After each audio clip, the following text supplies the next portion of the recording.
पिंपरी चिंचवड महापालिकेची 2025-26 सार्वत्रिक निवडणूक पारदर्शक, भयमुक्त आणि शिस्तबद्ध वातावरणात पार पाडण्यासाठी संपूर्ण प्रशासकीय यंत्रणा सज्ज असल्याची माहिती आयुक्त तथा निवडणूक अधिकारी श्रावण हर्डीकर यांनी दिली आहे.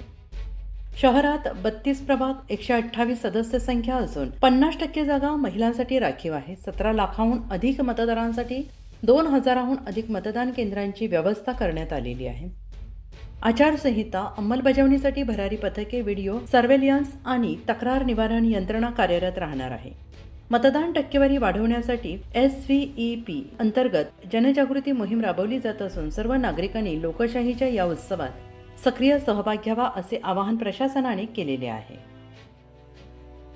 एकूणच आगामी महापालिका निवडणुकीच्या अनुषंगाने कशा प्रकारची तयारी करण्यात आली, किती मतदान केंद्र असणार आहेत, किती स्टाफ असणार आहे, किती मतदार असणार आहेत आणि दुबार मतदार होणार नाही यासाठी काय खबरदारी घेण्यात आली? जरा मागे शांत राहा.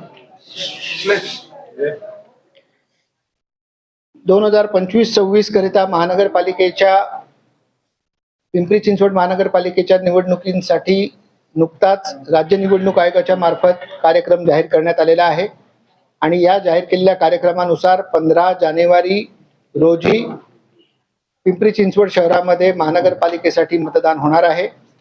बहुसदस्यीय प्रभाग रचना पद्धतीनं हे निवडणूक पूर्ण होणार आहे. त्याच्यामध्ये पिंपरी चिंचवड शहरामध्ये 4 सदस्यांचे 32 प्रभाग तयार करण्यात आलेले आहेत. 32 प्रभागांमध्ये हे पूर्ण मतदान प्रक्रिया पार पाडणार असून त्याकरिता संपूर्ण शहरामध्ये 8 निवडणूक निर्णय अधिकाऱ्यांची आम्ही रचना केलेली आहे. आपल्या शहरामध्ये 8 प्रभाग आहेत. प्रत्येक प्रभाग कार्यालयाच्या ठिकाणी एक रिटर्निंग ऑफिसर म्हणजे निवडणूक निर्णय अधिकारी नियुक्त केलेला असून त्यांची कार्यालय कुठे असतील याची देखील आत्ताच आम्ही जाहीर प्रसिद्धी दिलेली आहे. 8 निवडणूक निर्णय अधिकारी व त्यांच्या मदतीला 3 सहाय्यक निवडणूक निर्णय अधिकाऱ्यांची आम्ही नियुक्ती केलेली आहे. नामनिर्देशनाचा कार्यक्रम हा 23 तारखेपासून सुरू होणार असून या 8ही RO ऑफिसेसमध्ये सकाळी 11 वाजल्यापासून दुपारी 3 वाजेपर्यंत नामनिर्देशन पत्र स्वीकारण्यात येणार आहेत. नामनिर्देशन पत्र स्वीकारण्याची अंतिम तारीख ही 30 तारीख असून 30 तारखेला दुपारी 3 वाजेपर्यंत नामनिर्देशन पत्र RO कार्यालयामध्ये स्वीकारण्यात येतील. त्यानंतर नामनिर्देशन पत्रांची छाननी 31 तारखेला करण्यात येणार आहे. छाननी झाल्यानंतर आपला उमेदवारी अर्ज कोणाला जर माघारी घ्यायचा असेल तर ते 2 तारखेला माघारी घेण्याचा दिनांक निश्चित केलेला आहे. त्यानंतर 3 तारखेला चिन्ह वाटपाचा कार्यक्रम करून अंतिमतः जे उमेदवार निवडणूक प्रक्रियेमध्ये राहतील त्यांची यादी निश्चित करण्यात येणार आहे. त्यानंतर ॲक्च्युअल प्रचार कालावधी असेल.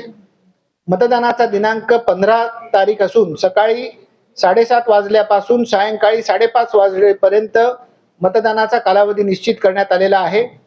8 ROच्या कार्यक्षेत्रामध्ये 8 ठिकाणी स्ट्रॉंग रूम राहतील आणि 8 ठिकाणी जिथे स्ट्रॉंग रूम आहेत त्याच्याच नजीक मतदानाची मोजणी देखील RO कार्यालय क्षेत्रानुसार करण्यात येणार आहे. या निवडणूक प्रक्रियेमध्ये या शहरामध्ये 2034 मतदान केंद्र अंदाजित 2034 मतदान केंद्र निश्चित करण्यात येत असून यावेळेला गेल्या विधानसभेच्या कार्यक्रमापेक्षा अधिक मतदान केंद्र निश्चित करण्यात आलेली आहेत. सुमारे 800 ते 900 मतदारांच्या मागे एक मतदान केंद्र यावेळेला आपण निश्चित केलेलं आहे आणि ही 2034 मतदान केंद्र सर्व सुविधांनी परिपूर्ण करण्यासाठी महानगरपालिका प्रयत्नशील आहे. या मतदान केंद्रांवरती आपल्याला जे मतदान कर्मी लागणार आहेत त्यांची संख्या 10,250 इतकी सुमारे निश्चित करण्यात आलेली असून त्यांचे देखील आदेश पारित करण्यात आलेले आहेत आणि त्यांचं देखील प्रशिक्षण लवकरच सुरू करण्यात येणार आहे. आचारसंहिता लागू झालेली असून सर्व इच्छुक उमेदवार जे पॉलिटिकल पार्टीजच्या माध्यमातून निवडणूक लढवणार आहेत त्या सर्वांना अशी विनंती करण्यात येते की त्यांनी देखील आचारसंहितेची पूर्ण माहिती घ्यावी आणि आचारसंहितेचं पूर्णपणे पालन करावं आणि नागरिकांना असे आवाहन करण्यात येते की त्यांनी देखील या मतदान प्रक्रियेमध्ये निर्भयपणे सहभागी होऊन आपला मतदानाचा हक्क बजावावा.